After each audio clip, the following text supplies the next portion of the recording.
दोस्तों, मानसून की बेरुखी बिहार के ऊपर से भी ख़त्म नहीं हो रही है।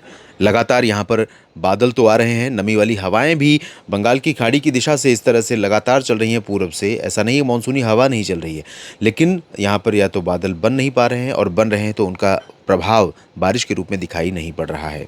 और अब इस सप्ताह में यानी 23 से लेकर 29 जुलाई के बीच में किस तरह की बारिश होगी, इसकी बात करूंगा। ये वीडियो आप देख रहे हैं न्यूज़ मीडिया मंच और मौसम तक चैनल पर, और मैं हूँ देवेंद्र त्रिपाठी।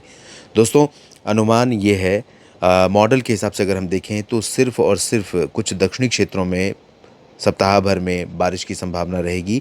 बांका, जमुई और नवादा, साथ ही साथ गया, औरंगाबाद, कैमूर, बक्सर, भोजपुर, जहानाबाद, इन क्षेत्रों में, और इसके अलावा ऊपर के कुछ रीजन में किशनगंज और अररिया, सुपौल, मधुबनी, सीतामढ़ी, पश्चिमी और पूर्वी चंपारण। बाकी जो आंतरिक इलाके हैं, सिवान, गोपालगंज, मुजफ्फरपुर, शिवहर, दरभंगा, मधेपुरा, पूर्णिया, सहरसा, खगड़िया, बेगूसराय, समस्तीपुर, हाजीपुर यानी वैशाली और पटना, सारण, साथ ही साथ नालंदा के ऊपर के रीजन, बेगूसराय के अधिकांश इलाके, खगड़िया और मुंगेर के ज़्यादातर हिस्से, भागलपुर, इन सभी भागों में चांसेस बारिश के बहुत कम नज़र आ रहे हैं पूरे सप्ताह में। ना तो अभी शुरुआती समय में, क्योंकि जो सिस्टम लो प्रेशर के रूप में मध्य प्रदेश के ऊपर बना था वो पश्चिमी दिशा में आगे बढ़ रहा है, उसका असर अभी भी ज़्यादा उत्तर में ना होकर के मध्य में ही बना हुआ है।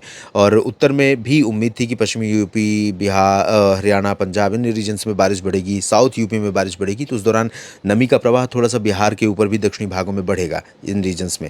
लेकिन ऐसा हो नहीं पाया है, तो ज़्यादातर जगहों पर इस सप्ताह भी मौसम शुष्क रहने की संभावना है। और इस साल मानसून पिछले कई सालों की तरह ही कह सकते हैं कि निष्ठुरता दिखा रहा है, और मानसून की बारिश कई जगहों पर कम से कम हो रही है। और ना तो एल नीनो है, ना ला लीना है, ना आईओडी है। और इन परिस्थितियों के बीच में बंगाल की खाड़ी और अरब सागर से नमी वाली हवाएं ही अपना रोल प्ले कर रही हैं, लेकिन ये नाकाफ़ी हैं, पर्याप्त बरसात नहीं हो पा रही है, टेम्परेचर में गिरावट नहीं हो रही, इससे लोगों को गर्मी से राहत नहीं मिल रही है और फसलों को ग्रोथ करने का मौका नहीं मिल रहा है। फसलें ज़्यादातर जगहों पर, चाहे वो बिहार हो या यूपी हो, ज़्यादातर जगहों पर खरीफ फसलों की रोपाई या बुआई हो चुकी है, और अब अच्छी बरसात की दरकार है। जहाँ पर सिंचाई के साधन नहीं हैं, वहाँ चिंताएं लगातार किसानों की बढ़ रही हैं और किसानों की अर्थव्यवस्था बिगड़ रही है। आज देश की अर्थव्यवस्था का प्रतिबिंब या देश की अर्थव्यवस्था का लेखा जोखा केंद्र सरकार पेश करेगी, संसद में कर रही होगी। इस समय 10 साढ़े 10 बजे मैं रिकॉर्ड कर रहा हूँ वीडियो। और ऐसे में किसानों को उम्मीद क्या है सरकार से, सरकार क्या किसानों को देगी, खेती को देगी, वो एक अलग विषय है। लेकिन किसान जो अपने दम पर अपनी अर्थव्यवस्था चलाते हैं, उसमें सिर्फ उनका हाथ नहीं होता, उनकी मेहनत नहीं होती, बल्कि वो कई बार बादलों पर, बारिश पर, मौसम पर निर्भर रहते हैं और कहते हैं कि ऊपर वाले के ऊपर हम निर्भर हैं, आश्रित हैं।